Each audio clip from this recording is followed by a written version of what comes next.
तो मेरी चौथी बहू आ जाएगी, फिर तो मैं गंगा नहा लूंगी। तू जानती है कमला, मेरी चौथी बहू बड़े ही अमीर घर से है। मेरे बेटे अंकुश के मालिक की बेटी है। उसे अंकुश को देखते ही प्यार हो गया था। क्या सच में गायत्री, तेरी सबसे छोटी बहू इतनी अमीर है? हाँ हाँ, अब तो मेरी ऐसी ऐस है। अब तो बस मुझे अपनी छोटी बहू के आने का इंतजार है। अब तुम देखना, उसके गृह प्रवेश होने दो, कितने अच्छे से स्वागत करूंगी उसका। भले ही मैं उतनी अमीर नहीं, लेकिन अपनी सबसे छोटी बहू का गृह प्रवेश ऐसा करूंगी कि सब मोहल्ले वाले देखते ही रह जाएंगे। गायत्री की 3 बहुएं बहुत ही अच्छी थी, लेकिन वह तीनों गरीब घर से थी। उन तीनों को उनकी सास पसंद नहीं करती थी। वो तीनों जेठानी अपनी सास और उनकी सहेली की बात सुन लेती हैं। अब हमारे मायके वाले गरीब हैं, तो इसमें हमारी क्या गलती है? माँ जी हमें शुरू से ही पसंद नहीं करती, लेकिन अब हम क्या करें? हमें तो समझ नहीं आ रहा कि हमारी देवरानी आ रही है या कोई तोप। माँ जी उनके लिए इतनी खुश है। जो भी हो, हमें कोई फर्क नहीं पड़ता, बस अपनी देवरानी के आने की खुशी मनानी है। मेरे लिए वह उतनी ही खास है जितनी कि तुम दोनों दीदी। आप इतनी अच्छी हो, इसलिए हमें आपके साथ है। शादी के इतने सालों बाद तक ऐसे कुछ दिन बीत जाते हैं और तीनों जेठानियों के देवर यानी कि अंकुश की शादी की रस्म शुरू हो जाती है। अरे हमारे देवर को अच्छे से हल्दी लगाओ, ताकि हमारी देवरानी आए तो इनके चेहरे का ग्लो देखकर ही वो खुश खुश हो जाए। अरे तुम एक बार हल्दी चढ़ने दो, फिर देखना कैसे हमारे देवर जी निखर जाएंगे। अरे आप देखना जेठानी जी, दुल्हन से ज्यादा तो हमारे देवर पर हल्दी की रंगत का निखार आने वाला है। हाँ हाँ बस करो तुम लोग, नजर मत लगाओ मेरे बेटे को। आई बड़ी नजर लगाने वाली।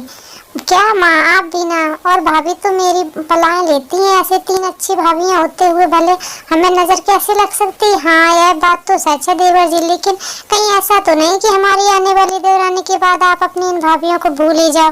बेटा अपनी माँ को कभी भूल सकता है क्या? भाभी बस बस अब बंद भी करो मेरे बेटे को भड़काना। अरे अभी उसकी दुल्हन ब्याह कर आई नहीं कि तुम सबको मिर्ची लगनी शुरू हो गई। हाँ लगेगी भी, क्यों नहीं। तुम सबसे अमीर जो आ रही है। मेरी मेहमानों के बीच ये खरी खोटी सुनने के बाद वो तीनों शर्मिंदा हो जाती हैं, जिसके बाद सुमन कहती है उदास होने की जरूरत नहीं है। तुम जानती हो तो माँ जी का स्वभाव कैसा है।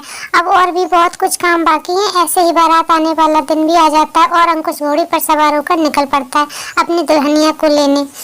ले लो चली मैं अपने देवर की बारात लेके, लो चली मैं हुक्म चलाऊं मैं, आंखें दिखाऊंगी मैं, सहम खड़ी रहेगी हमारी देवरानी।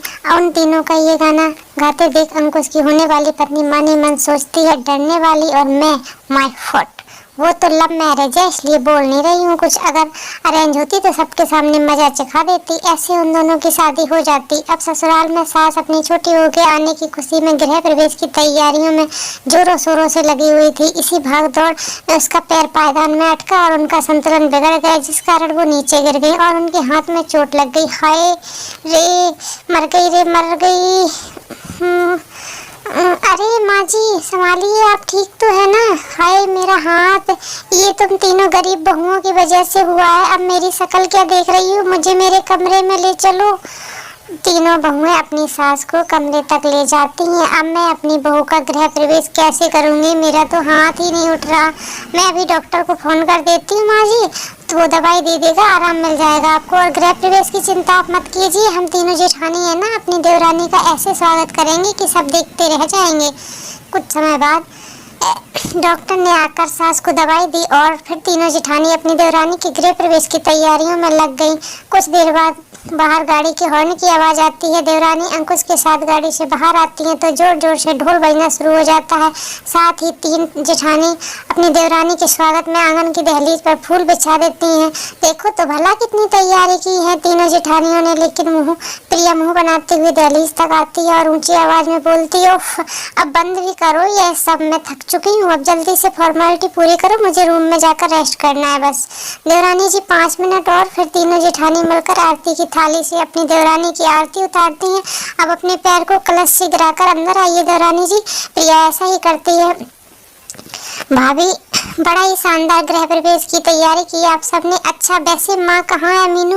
उन्हें सारी बात बताती है, जिसके बाद अंकुश और प्रिया उससे मिलने कमरे में जाते हैं। कुछ देर बाद एक बड़ा सा ट्रक भरकर दहेज उनके घर आता है, जिसे देखकर सास बहुत खुश होती है। इतना दहेज तो इन तीनों बहुओं की शादी में मिलाकर भी नहीं आया, जितना यह वो अकेले ही ले आई।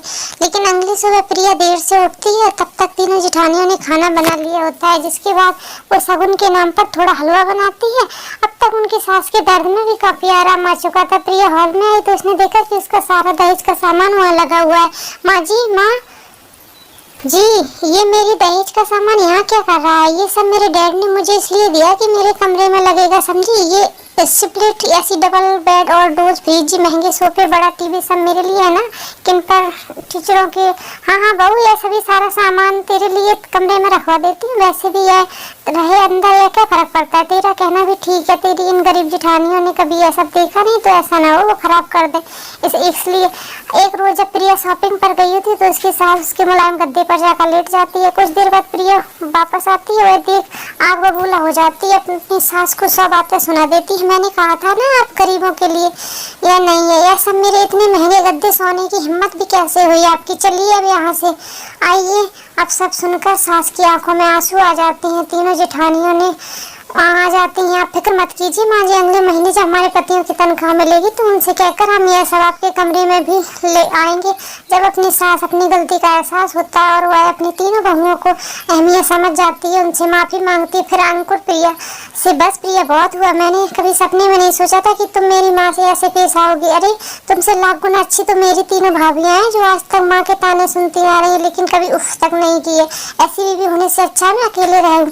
चलो अब निकल जाओ मेरे घर से, आज से हमारा कोई रिश्ता नहीं है। नहीं अंकुश, मुझे माफ़ कर दो। माँ जी, जेठानी जी, आप सब भी मुझे माफ़ कर दीजिए। मैं तो भूल ही गई थी कि असली दौलत तो परिवार होता है, पैसा नहीं। प्रिया पूरी तरह से सुधर जाती है और सबके